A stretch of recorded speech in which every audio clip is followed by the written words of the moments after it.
Kemudian juga lonjakan musiman back to school ini juga cenderung konsumtif. Jadi memang bagus untuk menjaga daya beli, tetapi Oke.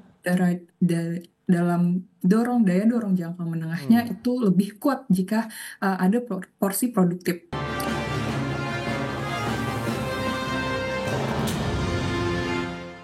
Ya, terima kasih Anda masih bergabung bersama kami dalam Market Review, pemirsa. Dan berikut ini kami akan sampaikan data terkait dengan pergerakan dari BI Rates. Kita akan cermati seperti apa begitu ya tren dari suku bunga acuan Bank Indonesia. Ini dia dari Desember 2024, kemudian kita cermati pergerakannya sampai dengan bulan Agustus terakhir di sempat 6% begitu level suku bunga acuan kita, kemudian turun 5,75% dan bertahan dalam 4 bulan terakhir. Kemudian di bulan Mei 2025 Bank Sentral menurunkan 25 basis point menjadi 5,5% dan bertahan dalam 2 bulan sampai dengan Juni. Kemudian di bulan Juli diturunkan lagi menjadi 5,25% dan Agustus turun menjadi 5%. Itu dia tren cenderung turun untuk BI Rate. Dan selanjutnya kita akan cermati dari sisi pembiayaan modal Ventura. Ini per Juni 2025 seperti apa kinerjanya? Baik, 16,35 triliun rupiah. Kalau kita sandingkan dengan bulan sebelumnya di Mei 2025 tercatat 16,35 triliun, cenderung stagnan begitu dari posisi pertumbuhan pembiayaan modal Ventura. Sementara kalau kita sandingkan dengan Juni 2024 16,22 triliun rupiah. Ada peningkatan. Itu dia. Selanjutnya bagaimana dengan outstanding dari pembiayaan pinjaman daring? Ini juga data per Juni 2025. Ini dia. Dari sisi yang sudah disampaikan totalnya 83,52 triliun, di bulan Juni 25,06% secara tahunan dari sisi outstanding pembiayaan pertumbuhannya. Dan kalau kita bandingkan dengan Mei 2025 27,93% secara tahunan, ada sedikit ya pelemahan lah kalau kita lihat begitu. Dan dari sisi Juni 2024 26,73%. Itu dia beberapa data yang sudah kita sampaikan. Memang kalau dari sisi nilai 82,59 triliun ada kenaikan dibandingkan dengan Juni 2025 yang mencapai 83,52 triliun rupiah. Berikutnya kita akan cermati dari sisi TWP 90 untuk pinjaman daring per Juni 2025. Ini dia, di Juni 2025 kita cermati 2,85% secara tahunan untuk TWP 90 pinjaman daring, kemudian Mei 2025 3,19%, Desember 2024 2,6%, kemudian Juni 2024 2,85%. Itu dia beberapa data yang kami sudah sampaikan. Kita akan lanjutkan kembali perbincangan bersama dengan Mas Destar Sandikapura, kemudian juga Mbak Rani Septia. Baik, kalau dengan beberapa data tadi yang sudah disampaikan ini, Mas Destar, lantas apa yang bisa Anda simpulkan begitu dari sisi penyaluran pembiayaan meskipun Anda tadi belum terlalu signifikan ya dampak yang dirasakan dari penurunan suku bunga acuan, tapi dari sisi pembiayaan kemudian pendanaan juga yang tadi sudah disampaikan oleh Mbak Rani sendiri, apakah ini ya sudah tepat sasaran, kemudian tepat manfaat, kemudian dampaknya juga dirasakan langsung begitu, Mas Desar? Ya, silakan Mas Desar. Yang high tech saya lihat masih belum terlalu tumbuh. Ini saya dapat data yang Ya, satu tahun terakhir lah yang mendapat pendanaan besar itu ada sekitar 5 startup.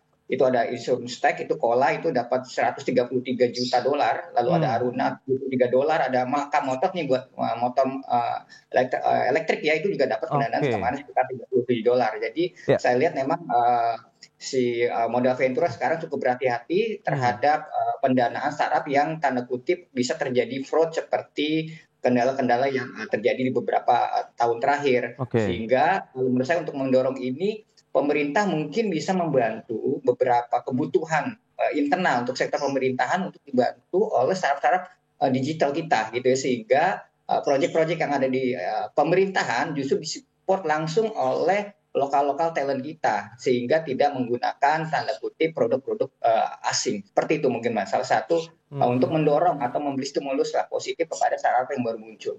Baik. Nah, Selio sendiri melihat bagaimana Mbak Rani kalau data-data tadi yang sudah disampaikan data OJK terakhir per Juni 2025 terkait dengan pembiayaan modal Ventura, kemudian juga outstanding dari penyaluran pinjaman daring begitu.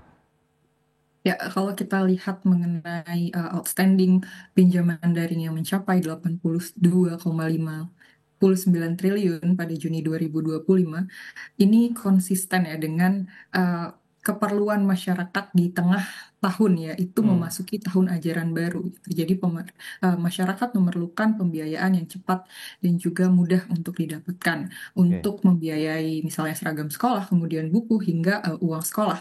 Nah, memang ada pola di sini untuk terlihat adanya kenaikan pinjaman pada periode di tengah tahun. Namun di sini ada 3 hal yang perlu diperhatikan. Yang pertama, kualitas kredit. Jadi bukan cuma besaran outstanding. Tadi di Juni TWP mencapai 2,85%.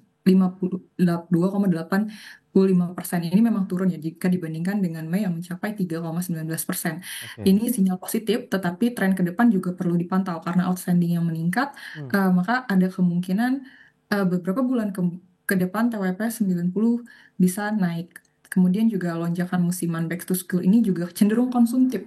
Jadi memang bagus untuk menjaga daya beli, tetapi dalam daya dorong jangka menengahnya itu lebih kuat jika ada porsi produktif. Kemudian kita harus lihat bagaimana keberlanjutan ini di paruh kedua. Memang levelnya sudah naik dari Mei, tapi momentum ini bisa berubah jika ada kenaikan di biaya hidup begitu. Jadi peningkatan outstanding itu memang tanda ekonomi rumah tangga sedang bergerak, apalagi memang masuk tahun ajaran baru. Tapi kembali lagi bahwa TWP 90 harus diawasi, komposisi pinjamannya juga harus diawasi gitu.